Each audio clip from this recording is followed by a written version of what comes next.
bring his ass to this ring. Give me a hell yeah. Oh, don't you know it? Don't you better believe it. I'm WB Ward. And I'm Chip Douglas. And back once again for another week with SCI Wrestling. Man, with everything that transpired with Wrestlemania and all, we have a somber beginning for the week. Right. Man. It was quite the week. Who doesn't know the Ultimate Warrior passed away I don't know. this week? I don't know. It was all over the news, and it wasn't even just in wrestling news. I mean, it was TMZ, CNN, Fox News. I mean, everyone had picked up. As a matter of fact, I read a report on TMZ earlier. The WWE is actually helping Warrior's wife cope with it. They flew two of the senior WWE officials to Arizona to stand by and help her. These two officials who flew down, courtesy of WWE, their main task, these executives, are to help his wife Dana with things like grocery shopping, letting other family members know what's going on so she can focus on being with her daughters. And can you imagine that? Executives from the upper office flying over just to buy her groceries for them? I mean, that's incredible. It's amazing, like, what time can do. Yes, because the whole situation is just really odd. Yeah, because they did have some bad waters between the Warrior and decades. WWE. Yeah, for decades. And as a matter of fact, one of the officials with WWE described it as being a way that they were able to put to rest this unnecessary acts that was between the Warrior and the WWE. So they were actually happy to have buried the hatchet on that. And I'm sure they're more than appreciative now of the timing of that, because I mean it could not have been more appropriate. Now, when Warrior appeared on Raw Monday night, I could tell, as a lot of people could, that something was wrong. As a matter of fact, I have some sources who were indeed backstage, and I'm not making this up. They said he was quite obviously in pain, and everybody was a little worried when he got into the ring and he tried to shake the ropes. One of the people were quoted as saying it looked like he was getting ready to blow a gasket, because the way he shook the ropes was not the traditional Warrior style. And ironically enough, what the Warrior had to say in the ring turned out to be his own eulogy. Listen closely to his last words spoken on live TV. Every man's heart one day beats its final beat. His lungs breathe their final breath. And if what that man did in his life makes the blood pulse through the body of others, it makes them believe deeper in something than larger than life, then his essence, his spirit will be immortalized by the storytellers, by the loyalty, by the memory of those who honor him and make the running the man did live forever. You are the legend makers of Ultimate Warrior.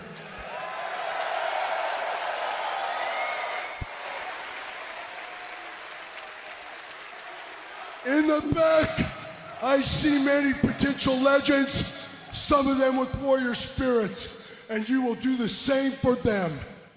You will decide if they lived with a passion and intensity, so much so that you will tell your stories and you will make them legends as well.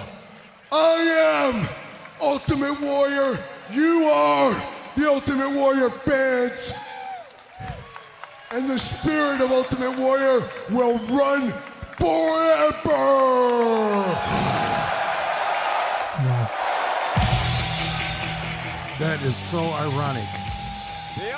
For the words that he chose to speak that night are now probably going to be chiseled on his tombstone. Oh yeah. That's just, just the whole situation.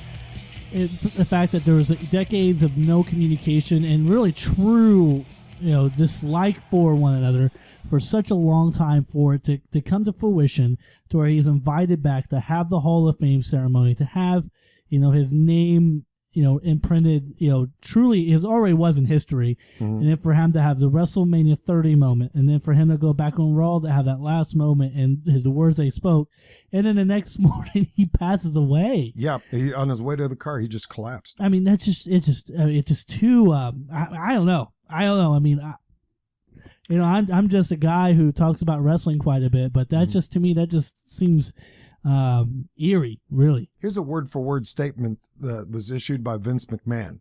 He said, and I quote, "We are all so sad that the Ultimate Warrior had passed away. Our heart is with his wife Dana and his 2 daughters." Now Hogan said, quote, "Rest in peace, Warrior. Only love. We talked, both forgave each other, we hugged, we shook hands as we told each other, 'I love you.' I am so sad. God bless his beautiful family." So it's nice to know that they in fact did. They did in fact bury the hatchet, as it were. I think there was a lot of axes buried with the Ultimate Warrior just from that WrestleMania weekend. Born James Bryan Hellwig, 1 year and about 9 days after I was born. So we were real close in age. He died at the age of 54. He was born in Crawfordsville, Indiana. Died in Scottsdale, Arizona. He is billed from being places everywhere from Queens, New York to parts unknown. Is also known under the names of Jim Justice Hellwig, the Ultimate Warrior, just simply Warrior, and Dingo Warrior, of course, and also the Blade Runner Rock, he was also known as. So God rest his soul. His legacy will indeed live forever. Absolutely. Absolutely. It was really a really great moment to see him back. Man. Now, how in the world do we segue from that to WrestleMania? Well, it's funny you say that because also, I don't know how I'm going to segue this. Speaking of resting in peace, I guess we just use the term. Well, I guess if you've got a segue, I guess that's as good as any. As good as any. Okay. To me, one of the breakaway moments and surprising things that came out of WrestleMania 30 was the end of the streak. Well, was it really surprising, or did somebody actually say that was probably going to happen? Okay, so there was one person out of probably millions of people that predicted this correctly. Yes. And you know what? A blind squirrel finds a nut every once in a while. Yeah, that's true. I got to say, I am not particularly proud that I was correct on this one.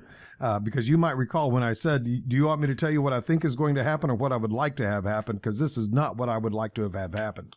What I thought was incredible was the eerie hush of silence over that huge arena full of people. Did you see it? They were stunned. Did you see it? Yes, in fact, I did. It is once again, I'm using the word eerie because it was just the way it ended, because because he hit the F5. Even Paul Heyman's response. His reaction was perfect. Yeah. In fact, I am told, and I've read, Heyman did not know that was going to happen. If he did, he played it well. The announcers didn't know until it was time. The referee didn't know until it was time. Wow. So the referee was probably thinking he just made $1 million goof. Oh, man. Oh, can you imagine how that would feel? Oh, jeez. Oh, Lord. That poor guy, if that was wrong. Oh, man. But because it's been so I'm glad we do this show like towards the end of the week. Yes. Because then we're able to focus in and we're able to take everything in and see everything from big picture standpoint. And not go based off of just immediate reaction or immediate feelings, because my immediate feeling was this is horrible, this is absolutely ridiculous, this shouldn't be happening right now, this is completely the wrong way. Mm-hmm. But then again, I hear other people talking. I hear previous writers, people that know The Undertaker, and one in particular, Court Bauer. He probably made the most sense than anyone else, and he made the point of Undertaker is such a perfectionist. He also has basically 100% creative control of the character. So what we saw was more than likely Undertaker's decision. Wow. But why him? Why Lesnar? I think maybe it's from a medical standpoint, really. I think he got to the point where he's like, Vince, listen, I just don't know physically if I can do it anymore. Now, in an earlier conversation you and I had earlier in the week, and I know this is going to sound terribly conspiratorial, and I don't intend it to, but the last feud they had with Lesnar was, of course, with CM Punk, and I can't help but wonder, now that CM Punk has left, I wonder if WWE Creative was left with this dilemma of, okay, Punk's gone, what the hell do we do with Lesnar now? I wonder if he wound up getting into that spot just because they really didn't know what else to do with him. With The Undertaker? Yeah. Oh, no. I think the plan for Taker Lesnar's been in the works. I just don't think that they really were planning on Lesnar winning. Okay. I think that was Vince McMahon and Taker sitting down, kind of looking at all possibilities and coming to the fruition that, yeah, perhaps this should happen. It has to be with Taker signing off. And there's even more rumors, which I think is kind of ridiculous. Mm-hmm. That Taker called an audible in the ring. Called an audible? Yeah, okay. because of the fact that he did suffer a severe concussion in that match. Yeah, he was taken to the hospital afterwards. But then again, I look at the aspects around that situation. The graphics were prepared. 21-1. Oh yeah, they were prepared. They were prepared, and those graphics are not easy to come by. There's no way they could produce a graphics of that magnitude in a matter of 2.5 minutes. No, there's no way. So in that standpoint, I think it was planned. I wonder if they might be setting some stuff up for one of WWE's latest acquisitions. You're talking about Sting? No. Who? You're an NFL fan, right? Oh, Sean Merriman? Sean Merriman from the Chargers, NFL linebacker. I don't even want to talk about that. Oh, come on. He's joining the WWE. Uh-huh. He's famous for his lights out dance. Now, he's going to be able to celebrate that all he wants to in the wrestling ring, but he's going to be starting as an announcer first. They're going to, kind of wet his whistle. Right. I wonder if they might be doing some kind of prelude towards his appearance. Maybe. I don't know. Maybe. But you don't sound impressed with that. No, I'm not at all. I thought, hell, you'd be at least impressed that I even knew about it. I even know who he was. He was a Chargers guy. Me being a Raiders fan, I could really care less about him. But he actually did do a good job on the WrestleMania panel. So I'm actually kind of curious to see how he does as an announcer. It'd be interesting to see next week how Chris Plank views that. Yeah. Oh, yeah, absolutely. Yeah, absolutely. I'd like to get Chris's. Now, Chris has promised he's going to be here next week. Chris Plank told me the same thing, so hopefully... Okay. No double headers for OU again next week. But also, we talk about Warrior in Blade Runners tag team. His tag team partner at that time was Sting. That's true. And it has been confirmed that he has signed on. Well, now Sting pretty much has to. I bet you he feels a sort of a loyalty to the legacy now. Right. So he's already signed to WBE. God knows how they're going to use him right now. I imagine it's going to be towards WrestleMania next year. By the way, one more thing about the Warrior. Okay. This coming Monday night, they're going to do an entire show dedicated to the Warrior, and I know that. And we probably haven't seen anything like that since the passing of Eddie Guerrero. Not quite to this extent. So it's going to be interesting to see how they do. Well, Chris Benoit.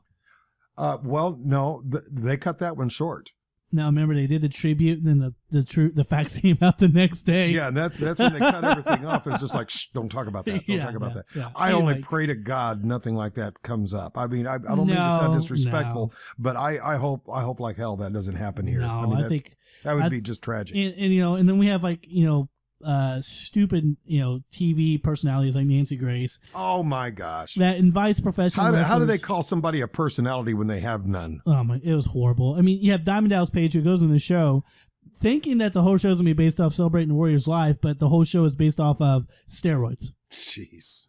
And Diamond Dallas was like, "No, I'm not doing this. Sorry." There are two things that Nancy doesn't have. One of them is personality, and the other is grace. Yeah, that's true. But moving forward, rhymes with witch. It would be it'd be really interesting how they're going to use Sting. Yes. And how they're going to use Lesnar. I mean, from here on out, I'm guessing the possibility or the early lead is for Lesnar versus Daniel Bryan at some point. And with Daniel Bryan having his moment.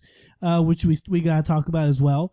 WrestleMania 30 was a big thing for Daniel Bryan, for him to go in, beat Triple H. Very much so. Go to a triple threat match. And let's see. Let's look at these predictions, shall we? Let's see. Against Daniel Bryan against Triple H. I will admit I did abstain from that. which is bullcrap. I did. I abstained. I still think I'll stand by my guns on that. However, you did win that prediction. And then on the match itself with the triple threat, you did predict, Brian. I got to give that to you. Good. I thought Orton would take it by DQ. No.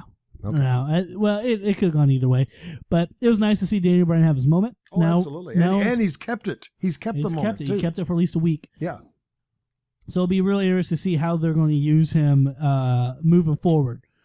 I really don't see any strong candidates right now headed for Extreme Rules, which is the next pay-per-view. Which is only, about a month or so away. Isn't Right. it? Yeah. So I imagine probably be Batista or Randy Orton, or possibly Triple H. I don't know. But we'll see. We'll see. Okay. I'm excited to that, but looking forward to WrestleMania 31 or possible SummerSlam this next coming up year, where I think we're definitely going to see Lesnar versus Bryan come up. Well, and also one of my other predictions came true was concerning the Andre the Giant Memorial Battle Royal. I nailed that one right on the head. You said Big Show. Well, Cesaro won, and he really made a big show of it. I thought he did great. Did you see Kofi's spot? Yes. Oh, that was awesome. Holy crap. I've never seen. I couldn't help but wonder how much of an accident that was, because how could you possibly plan that? No, it was planned. I don't know how. He does it every year at the Rumble. That was incredible. Some weird spot, but man, you couldn't imagine that it could have gone wrong so many different ways. For those of you who don't know what we're talking about, go to YouTube and search for Kofi Kingston WrestleMania 30. And you're going to see one of the most incredible feats of athleticism I think I've ever seen. It was incredible. I don't know. Should we call that athleticism or gymnastics? Well, it's athleticism at the same point. But man, how he just laid it on his back. It was just beautiful. Just beautiful. I mean, first of all, that has to take the wind out of you. Yeah. And for him to still stay put and have his feet on the steps is incredible. I was really disappointed in the Divas Championship with, I'm glad AJ Lee lost it the very next night. Right. But I was really disappointed to see AJ Lee win this. I really was. As much as I'm a big AJ fan, I would have much rather seen Tamina win that. And you and I both predicted that Tamina would. You and I both are idiots. Well, it's because, following that on Raw, we're starting to see an influx of NXT talent come up. Yeah, I know. The locker rooms back there in the Raw locker rooms are starting to look pretty lonely. Yeah. So I mean, it's about as lonely as a Von Erich family reunion back there. Oh, geez. That's. Oh, man. Too soon? That's too soon. Okay. But Paige won the Divas title from AJ Lee, which I've been talking about Paige now for months. Yes. Now we're starting to see Bo Dallas come up from NXT. Adam Rose, which I really don't get his gimmick at all. He's a party guy. Yeah, that's going to fall the way of Carney. Yeah, I think it's going to be like Fandango. No, because Fandango's working. Yeah. That gimmick at least is working. It was a stretch, but at least it's working. But do you remember Concarney? I think that's what they call it, Concarney or something like that. Talk about the magician? No, he was from a carnival. He was supposed to be an out-of-work carnival worker or something. No, I don't remember that. It was only like about a year or so ago. Oh. I mean, you saw they did about 3 weeks of promos on him. He showed up, I think, for one night, and you never heard from him again. And I think that's what's going to happen to this guy, to this party guy. Now, he does have a very interesting ring entrance. I haven't seen the ring entrance. You know how like the end of the promo, people carry him? Yes. That's how they bring him to the ring. Oh. Like he crowd surfs basically to the ring. Well, so far from what I've seen of his character, somebody needs to carry it. Yeah. So maybe that. And we're going to see some more NXT talent come in. Apparently the Accession, which is a tag team in NXT, which is a really cool tag team. They'll be coming up. So, but anyways, moving on. Okay. The Fatal 4-Way. Or not 4-Way, between Fatal 4-Way, Usos, Matadores, Real Americans, Ryback, and Curtis Axel. You predicted the Real Americans. Let's see. Boy, I could have been even more wrong. Who won that? Yeah, you did. Yeah, okay. Usos did win that. Speaking of Cesaro. Yes. Who won the Battle Royal. Yes. By an amazing feat by body slamming Big Show over the ropes, which was another spot that was awesome. Pretty amazing, yeah. The next night on Raw, I absolutely loved it. Yeah. When he ended up being a Heyman guy. Yeah. Now this is so funny because Heyman just probably an hour earlier in that same show gets booed. Oh yeah, the crowd just immediately supported him. So, but then he is Cesaro's manager, so now he's a face. Yeah. So, I mean, Heyman is the only guy possible that can manage a heel and a face. Well, you know, that crowd was pretty weird because they almost seemed to be opposite of every other WWE crowd I've seen this year. Oh, yeah. I mean, they hated, who was it? Everybody that was a face. Yeah, they hated everyone else's face. Much. They didn't like Biggie Langston. No. They loved Bad News Barrett. Oh, yeah. Oh, They're all about Bad News Barrett. Yeah, you're right. You're right. They're all about the heels. It was a bizarre crowd. I mean, they were except fun to for watch. Randy Orton and Batista. Yeah, who they actually hate. Yeah. Now, who were they going to cheer there? I mean, that would have been a hard choice. Now, speaking of that, we already talked about Orton, Batista, and Bryan. With Bryan winning. What about the Shield? The Shield one. Shield versus the Authority. Oh yeah. I think you predicted that one right too. I did indeed. I predicted the Shield. Then the Shield actually won that. Shield versus Kane and the Outlaws. I just saw that there were too many years on one side of the ring. Too many years. Oh yeah. Too many years. It's really cool to see the Shield get their push though. Yeah, and I think they're playing it well. I think they're playing the role of the face beautifully, and I think that's maybe where they should have been from day one. Right. However, from the day one setup, they actually did fall into it well, so there may not be too much merit for that opinion. But no, they're playing the face really, really well. I'm hoping they're going to keep it together for a while and don't let. I like their masks. I hope. Oh yeah, their masks are cool. Yeah, those are cool. I hope they don't have reins breaking off too soon.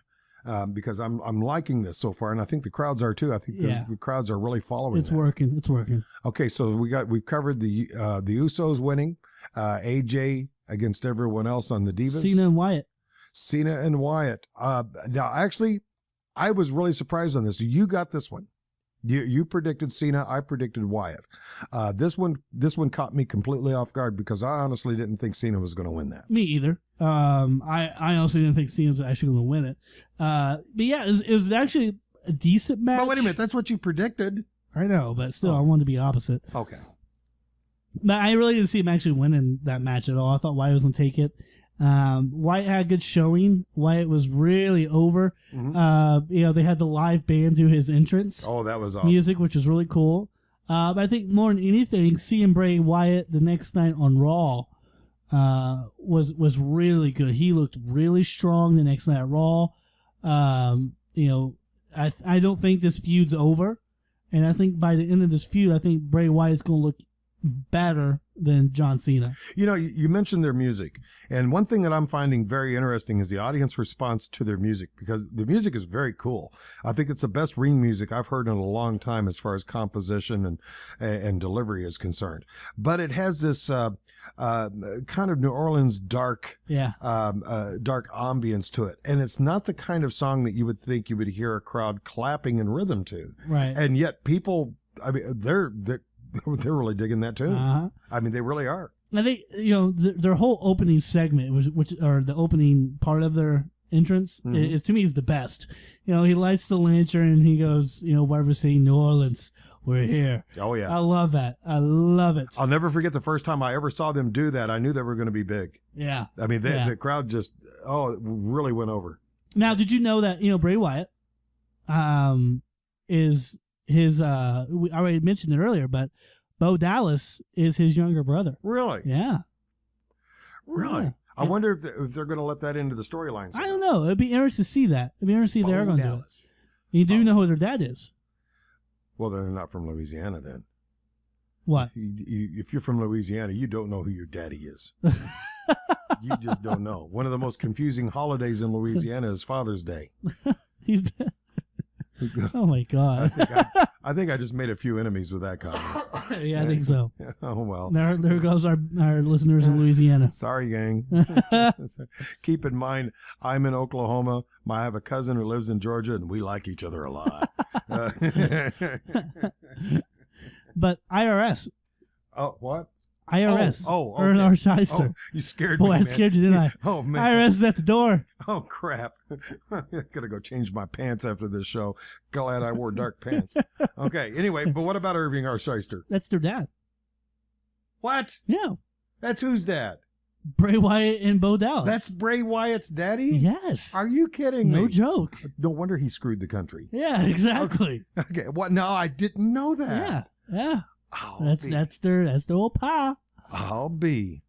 Well, we've often commented on how much of a family unit professional wrestling is, and how families are really, really into that. As you know, part of my background is I worked with Ringling Brothers for a while, right. And a lot of families are in that too.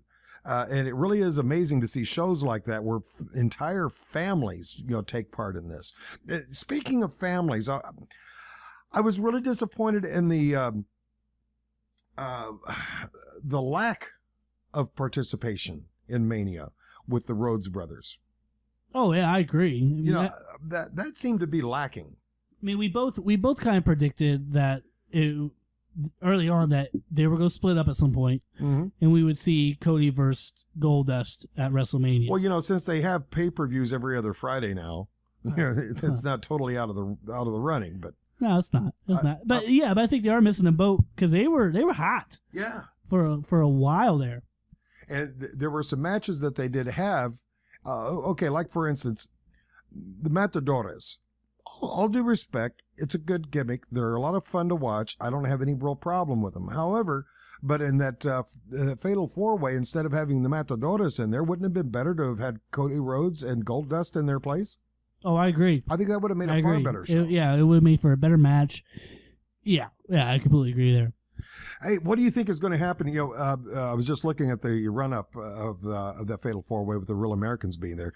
Now that Cesaro has split away from the Real Americans, do you think that the guy that looks like Deputy Dog is going to be gone for Zeb Coulter? Zeb Coulter, yeah. Do you think he's going to be leaving? No, I think what we're going to see for like the next pay-per-view, maybe two, is Cesaro and Jack Swagger feud. Oh, I think they're definitely going to be in a feud. And so I think Zeb Coulter will stay with Jack Swagger.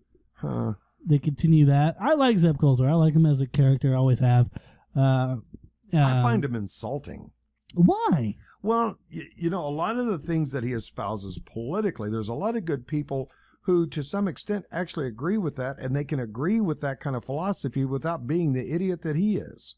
He's really not that big of an idiot. Well, he's not, I shouldn't say an idiot, but he's not exactly what you would call politically correct. Right. I mean, just speaking for myself, for instance, and please hold your emails.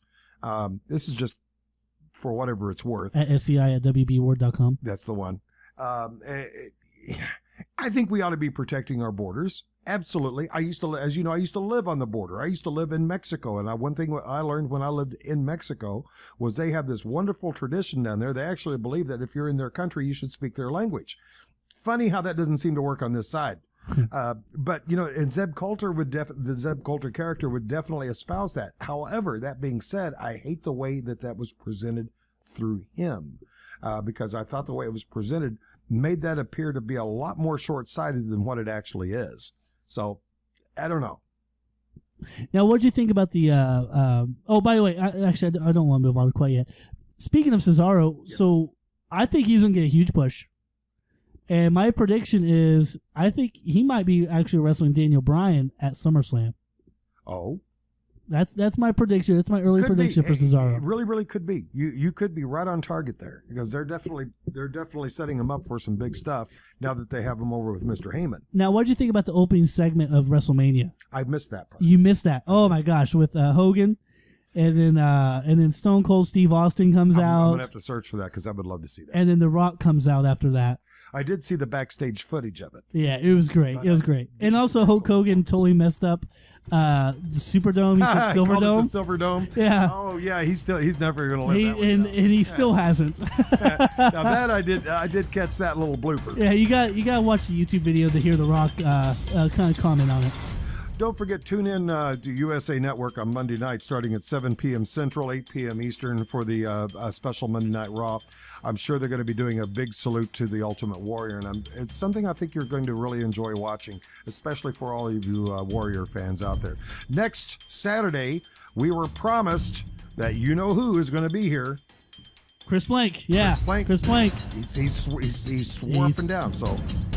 He stood us up 2 weeks in a row. I hate the Sooners even more now. Okay. Join us next week for another episode of this show that we love to call SCI.